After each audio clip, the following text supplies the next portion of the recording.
Seja bem-vindo a mais um vídeo do canal Fomos Testemunhas de Jeová. Olá, espero que todos continuem a manter-se protegidos nesta situação de pandemia em que estamos a viver.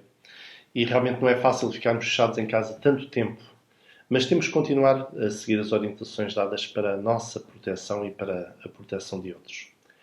Hoje venho responder a 5 questões que me foram propostas pela editora a propósito do meu livro Apóstata, porque abandonei as testemunhas de Jeová. As respostas a estas questões estão mencionadas no meu livro, mas neste vídeo irei fazer um breve resumo e responder a elas da forma mais objetiva possível. Talvez algumas respostas vos surpreendam. A primeira: as testemunhas de Jeová sofrem alguma penalidade caso aceitem sangue ou são livres de escolher o tratamento médico? Bem, o ensino das testemunhas de Jeová sobre o uso das transfusões de sangue é um dos ensinos mais controversos da religião. Ele tem merecido ao longo das décadas críticas violentas por parte da sociedade. Muitas vezes os representantes das testemunhas de Jeová afirmam que estas são livres de escolher o seu tratamento e que recusam as transfusões com base na sua consciência pessoal. Eles já chegaram até mesmo ao ponto de afirmar publicamente que não existem penalizações para uma testemunha que aceite uma transfusão condenada pela religião. Mas, na verdade, isto é totalmente falso. Qualquer testemunha de Jeová que aceite uma transfusão de sangue total ou dos 4 componentes principais do sangue, conforme a interpretação dos líderes, e isto inclui o plasma, os glóbulos vermelhos e brancos e as plaquetas, ela sujeita-se a ser considerada dissociada. Isto significa que, ao aceitar o tratamento médico proibido pela religião, é como se ela estivesse a afirmar publicamente que não mais deseja ser uma testemunha de Jeová. Assim, ela vai sofrer as consequências de alguém que foi expulso. Ela vai ser ostracizada, ou seja, sofrer a morte social, onde ninguém do grupo lhe poderá dirigir a palavra. Onde até mesmo membros da família que não vivem com ela na mesma casa devem cortar ao máximo a associação com ela. Daí que para uma testemunha de Jeová, a decisão de aceitar ou não um tratamento médico que potencialmente lhe poderá salvar a vida é colocado na balança com o perigo de perder todos da sua rede social e até mesmo familiar. É uma decisão difícil e cruel.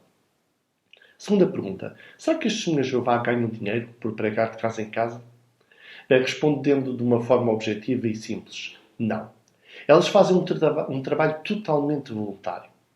Existem algumas testemunhas de Jeová, como os chamados pioneiros especiais e missionários, que são enviados para territórios isolados ou países estrangeiros, que recebem um valor monetário para estarem dedicadas inteiramente a esse trabalho de proselitismo.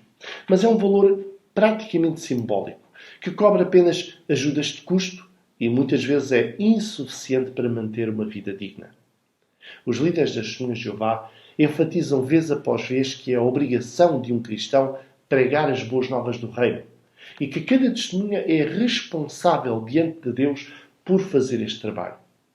Dizem também que se a testemunha de Jeová não pregar, ela poderá ter culpa de sangue, ou seja, ser culpada diante de Deus por aqueles que morrerem sem terem sido avisados da mensagem cristã de que este mundo está à beira do fim e que precisam converter-se à religião para serem salvos. A terceira pergunta é: será que as testemunhas de Jeová acreditam que são a única religião verdadeira? Bem, as testemunhas de Jeová ensinam que apenas elas têm ou são a verdade. Que apenas por meio de Cristo foi designado um servo ou um escravo fiel e prudente, conforme diz Mateus capítulo 24, versículo 45, e que é por meio dele que as testemunhas de Jeová conseguem então conhecer qual é a vontade de Deus e podem então fazer a vontade de Deus por estarem lealmente associadas com este escravo. Elas ensinam que todas as religiões no mundo são falsas, que estas ensinam doutrinas erradas, de modo a desviar as pessoas de conhecerem o verdadeiro Deus e até mesmo os seus propósitos para a humanidade. Elas acreditam que, em breve, os poderes políticos vão se voltar contra todas as religiões e que, ao se voltarem contra todas as religiões, vão destruí-las. E, no final, quando se voltarem contra a única religião verdadeira, então Deus vai intervir naquilo que se chama de Armagedon, ou Armagedão, a guerra do Deus Todo-Poderoso mencionada no Apocalipse. A quarta pergunta. Será que os homens de testemunha de Jeová não podem deixar crescer a barba? Bem, desde o segundo presidente da Sociedade, da Torre de Vigia, J.F. Rutherford, que o uso da barba veio ser diabolizado. Na altura, Rutherford queria impor a sua presidência, o seu poder, tentando apagar os vestígios do anterior presidente e fundador do movimento dos estudantes da Bíblia, Charles Taze Russell. Condenar e não permitir o uso da barba foi então uma das condições impostas por Rutherford, visto que o anterior presidente usava barba. Assim, no Hotel de Brooklyn, ninguém que tivesse barba era admitido. E até mesmo até os anos 80, apenas testemunhas de Jeová de origem latina era permitido usar o bigode. Existem alguns poucos países no norte da Europa onde se podem encontrar homens de testemunhas de Jeová usando barba, porque culturalmente foi difícil de impedir. No entanto, na esmagadora maioria dos países, o uso da barba é apresentado sempre com uma luz negativa e como um mau exemplo a imitar. É apresentado como sendo mundano e nada digno para uma testemunha de Jeová. Em Portugal, a razão apresentada desde há muito é que o uso da barba poderia associar as testemunhas de Jeová à política ou a movimentos anarquistas. Alguns até mesmo diziam que isto associaria as testemunhas de Jeová aos comunistas. Por isso, qualquer testemunha de Jeová que deixe crescer a barba irá perder os privilégios da congregação e será pressionado e persuadido a tirá-la. Até mesmo testemunhas, pessoas que desejam se tornar testemunhas de Jeová, são persuadidas a tirá-las antes de se batizar. A quinta pergunta. Será que as crianças de testemunhas de Jeová são doutrinadas a acreditar que todos os que estão fora da religião vão ser destruídos por Jeová? Bem, sem dúvida que sim. As testemunhas de Jeová, tanto nas reuniões como nos estudos bíblicos, são ensinadas de que este mundo está prestes a ser destruído por Deus, dando lugar a uma nova sociedade de pessoas justas. Assim, tanto adultos como crianças são ensinados que para serem salvos no dia do Armagedão precisam estar dentro da arca simbólica. A religião é a organização terrestre de Deus, que é composta apenas pelas testemunhas de Jeová.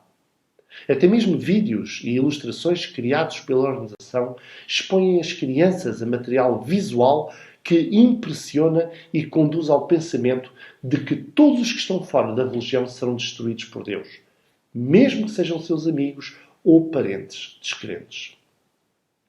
Algo extremamente grave é quando um dos pais não é testemunha de Jeová, ou deixa a religião e passa a ser encarado como alguém merecedor desta destruição divina. Eu particularmente conheço casos destes, em que após o divórcio dos pais por um destes ter deixado a religião, as crianças são manipuladas e levadas a crer que o pai ou a mãe que saíram serão destruídos por Deus e não merecem ir para o paraíso. Isto tem implicações profundas na psique de uma criança e muitas vezes serve para manipulá-la e colocá-la contra o pai ou a mãe que deixaram a religião.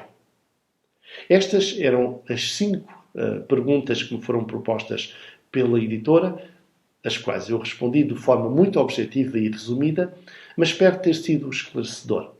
Por isso, convido-vos a poderem conhecer melhor a resposta a estas questões de uma forma mais profunda através da leitura do livro Apóstata. E certamente que ao lerem este livro irão conhecer melhor então este universo das testemunhas de Jeová, o que é que as motiva, o que é que está por trás desta organização religiosa e como é que as pessoas são manipuladas, controladas e realmente de uma forma tão intensa que inclui realmente levá-las a fazer decisões de vida ou morte, como na questão das transfusões de sangue. E em muitos outros casos. Por isso, espero que leiam o livro, espero que gostem e aqueles que já leram, incentivem outros a ler também para conhecer este universo que a maior parte das pessoas desconhece. Espero que tenha sido esclarecedor, espero que tenham gostado e até uma próxima.